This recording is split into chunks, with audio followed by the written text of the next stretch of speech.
आला और ऊदल बड़े लड़ैया महवे वाले, जिनकी माँ सही न जाए, एक के मारे दोई मर जावे, तीसरा खाप खाए मर जाए। हिंदुस्तान का इतिहास अनेक वीरों किए साहस से की कथा से भरा है।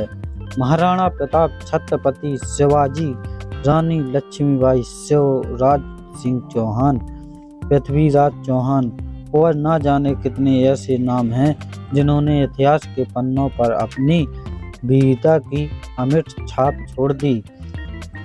इन सबको बारे में देश का बच्चा बच्चा जानता है, लेकिन आज एक ऐसे दो वीर योद्धाओं की अद्भुत कहानी आपको बताने जा रहे हैं, जिसकी वीरता का कोई सानी नहीं रहा, लेकिन इतिहास के पन्नों में उन्हें वो स्थान हासिल ना हो सका जो दूसरों को हुआ।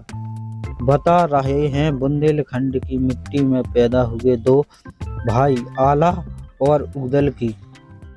12वीं सदी में बुंदेलखंड के महोबा के गांव में जन्मे ये दो भाई बचपन से ही शास्त्र के ज्ञान और युद्ध कौशल में निपुण होने लगे। इन दोनों भाइयों के पराक्रम को देखते हुए इन्हें युधिष्ठिर और भीम का अवतार भी कहा जाता है। आला और ऊदल भाइयों की वीर गाथा आज बुंदेलखंड में गाई जाती है और इसमें दोनों को दशराज और दिवाला के पुत्र बताया जाता है। दशराज चंदेल वंशी राजा परमाल के सेनापति थे। माँ दुर्गा के भक्त थे आला ऊदल। आला माँ दुर्गे के परम भक्त थे और कहा जाता है कि उन्हें माँ की तरफ से पराक्रम और अमरता का वर भी मिला था। आला और ऊदल दोनों भाइयों में बहुत ज़्यादा स्नेह था और अगर एक भाई को मुसीबत आती तो दूसरा भाई उनके सामने चट्टान बनकर खड़ा हो जाता। वक्त बीता और आला चंदेल सेना के सेनापति बने। कवि जनक की कविता आला खंड में इन दोनों भाइयों की लड़ी गई 52 लड़ाइयाँ का वर्णन किया गया है। आला ने पृथ्वीराज चौहान को दिया जीवन दान। आला और ऊदल दोनों का अंतिम युद्ध दिल्ली के शासन काल में हुआ।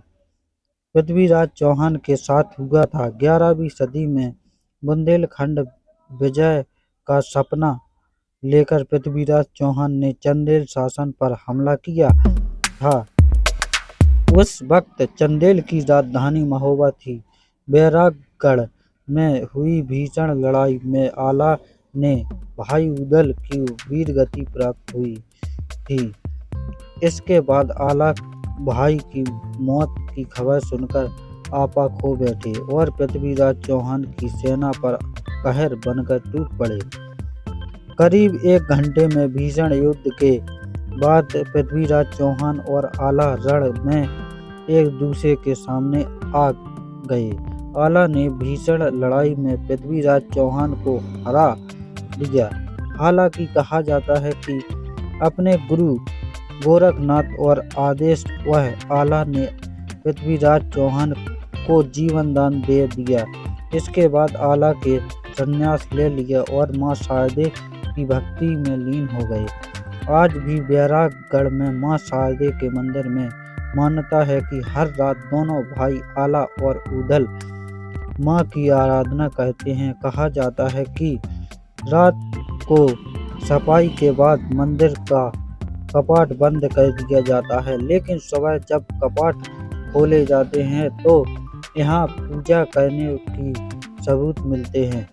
अगर दोस्तों हमारी कहानी पसंद आए तो इसे लाइक करें और चैनल को सब्सक्राइब करें। कमेंट करके बताएं कि हमारी कहानी कैसी आपको लगती है। धन्यवाद।